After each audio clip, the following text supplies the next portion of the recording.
আসসালামু আলাইকুম সুপ্রিয় শিক্ষার্থী বন্ধুরা, আশা করি তোমরা ভালো আছো। আজকে তোমাদের সাথে সাবজেক্ট ভার্ব এগ্রিমেন্ট নিয়ে আলোচনা করতে আমি রায়ানুল ইসলাম, রাজশাহী বিশ্ববিদ্যালয় আইন বিভাগের শিক্ষার্থী, তোমাদের সাথে আলোচনা করতে এসেছি সাবজেক্ট ভার্ব এগ্রিমেন্টের প্রথম নিয়মটা নিয়ে। তোমাদের জেনে রাখা উচিত যে সাবজেক্ট ভার্ব এগ্রিমেন্ট কিন্তু বেশ বড় একটা টপিক এবং এখানে প্রায় 24 থেকে 26টা নিয়ম আছে। কাজেই আমাদের একটি ক্লাসে বা একটি ভিডিওতে আসলে এই ধরনের একটা টপিক কভার করা সম্ভব না। তবে আমরা আজকে এটার প্রথম নিয়ম বা সবচেয়ে ইম্পর্টেন্ট নিয়মগুলো নিয়ে আলোচনা করার চেষ্টা করব। দেখো, এখানে আমি কিছু ওয়ার্ডস লিখেছি বা ফ্রেজ লিখেছি বলতে পারো। উইথ, এই হচ্ছে ড্যাশ উইথ, এখানে হচ্ছে অ্যালং উইথ, এই সাইডেও ড্যাশ এই সাইডেও ড্যাশ, এখানে dash accompanied by, dash accompanied with, dash as well as, dash and not, এখানে আবারও ড্যাশ, এখানে ড্যাশ টুগেদার উইথ, আবার এখানে ড্যাশ। আচ্ছা, এখন এগুলো লেখার কারণ কি? ভর্তি পরীক্ষায় তোমাদের এই ধরনের ওয়ার্ড থাকবে, এই ধরনের ওয়ার্ড দেওয়া থাকবে এবং এটার আগে বা পরে ড্যাশ থাকবে, অথবা দুই সাইডে ড্যাশ থাকতে পারে। যে কোনো একটা কোয়েশ্চেনে দেখা যাবে তোমাদের ক্লু হিসেবে থাকবে শুধুমাত্র উইথ, অথবা ক্লু হিসেবে থাকবে শুধুমাত্র অ্যাকম্প্যানিড বাই। এরপরে তোমাকে 4টা অপশন দেওয়া হবে, তোমাকে ওখান থেকে একটা সঠিক অপশন চুজ করতে হবে। এখন প্রশ্ন হতে পারে যে এটা সাবজেক্ট ভার্ব এগ্রিমেন্টের সাথে কিভাবে যুক্ত। সাবজেক্ট ভার্ব এগ্রিমেন্ট, এগ্রিমেন্ট মানে চুক্তি, আর সাবজেক্ট কি ভার্ব কি আমরা এটা সবাই জানি। সাবজেক্ট ভার্ব এগ্রিমেন্ট মূলত সাবজেক্ট এবং ভার্বের চুক্তি। এখন আমরা যদি কোনো একটা টিম ওয়ার্ক করতে যাই, ধরো 5 জনের একটা টিম, সেখানে যদি 5 জনের মধ্যে মানে মতের ঐক্য না থাকে, তাহলে কি টিম ওয়ার্কটা করা সম্ভব? সম্ভব না।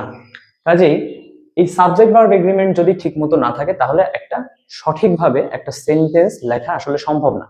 যদি আমরা বাংলায় উদাহরণ দেই, বাংলায় কিন্তু এই প্রবলেমটা নেই। বাংলা আমাদের সবচেয়ে প্রিয় ভাষা এবং বাংলা আমাদের জন্য এত সহজ।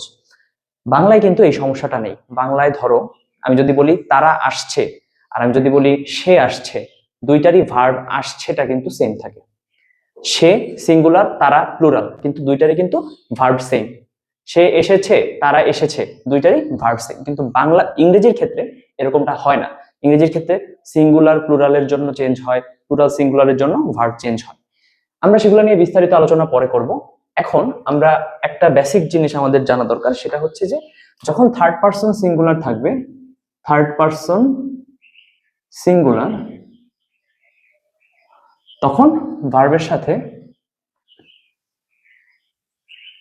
থার্ড পারসন সিঙ্গুলার থাকলে ভার্বের সাথে কি হয়? এস বা ইএস যুক্ত হয়। আর যদি সেটা না হয়, সেক্ষেত্রে সবসময় ভার্বের সাথে কোনো কিছু যুক্ত হবে না, ভার্বের সাথে এস বা ইএস যুক্ত হবে না যদি থার্ড পারসন সিঙ্গুলার না হয়। এখন এইটা তো গেল আমাদের গতানুগতিক যে বেসিক নিয়মটা, সেইটা আর কি আমরা জানলাম। কিন্তু এইখানে সেই নিয়মের বাইরে কিছু আছে। যেমন যদি আমি বলি, উদাহরণস্বরূপ যদি বলি, Priyanka as well as her friends is present at the party। এখন দেখো, এইখানে যে with, along with, accompanied by, accompanied with, এই ধরনের যে ওয়ার্ডগুলো দেয়া আছে, এটার সাথে কোনটা মিলতেছে? মিলতেছে হচ্ছে এই as well as, এই যে as well as। হ্যাঁ, এখন কি হয়, যদি as well as থাকে বা and not থাকে, অ্যাকম্পানিড উইথ থাকে, অ্যালং উইথ থাকে, যাই থাকুক না কেন, এখানে কি হয়? এখানে যেটা হয়, সাবজেক্ট 1 প্রাধান্য পাবে। হ্যাঁ, এখানে সাবজেক্ট 1 প্রাধান্য পাবে এবং সাবজেক্ট 1 অনুযায়ী ভার্ব বসবে, সাবজেক্ট 1 প্রাধান্য পাবে। তাহলে দেখো, প্রিয়াঙ্কা এটা হচ্ছে সাবজেক্ট 1, হ্যাঁ, প্রিয়াঙ্কা as well as এই যে হার ফ্রেন্ডস, এটা হচ্ছে subject 2, is present at the party। এখন ভুলটা কোথায় হয় বা কনফিউশনটা কোথায় হয়? যখন আমি বলতেছি হার ফ্রেন্ডস, তারপরে লিখতেছি is, এখানে সবারই কনফিউশন হওয়ার কথা। কারণ কি, এখানে তো হার ফ্রেন্ডস আছে, কাজে প্লুরাল, তার মানে এখানে কি আর হওয়ার কথা না? আর হওয়ার কথা কিনা? কিন্তু যখন আমরা as well as দিয়ে একটা সেন্টেন্স গঠন করছি, তখন এখানে আরটা আসলে হবে না। এখানে কোন সাবজেক্টটা প্রাধান্য পাবে? যেটা প্রথমে ছিল, প্রথম সাবজেক্টটা প্রাধান্য পাবে, এবং প্রথমে ছিল হচ্ছে প্রিয়াঙ্কা। প্রিয়াঙ্কা একটি সিঙ্গুলার, কাজেই প্রিয়াঙ্কা একটি থার্ড পারসন সিঙ্গুলার, কাজেই এখানে বসেছে কি? ইজ বসেছে। আচ্ছা, পরের এক্সাম্পলটা যদি আমরা দেখি, the minister along with his guards is going to Rajshahi. মন্ত্রী তার গার্ড সহ বা তার বডিগার্ড সহ কোথায় যাচ্ছে? রাজশাহীতে যাচ্ছে। এখন দ্য মিনিস্টার, এখানে কয়জন আছে? দ্য মিনিস্টার, এটা প্রথমত কি, এটা হচ্ছে আমরা ধরে নেই সাবজেক্ট 1, এবং minister along with his guards, এই দেখো গার্ডস, এটা হচ্ছে subject 2, is going to Rajshahi. এখন এখানে কোনটা মিলতেছে? Along with.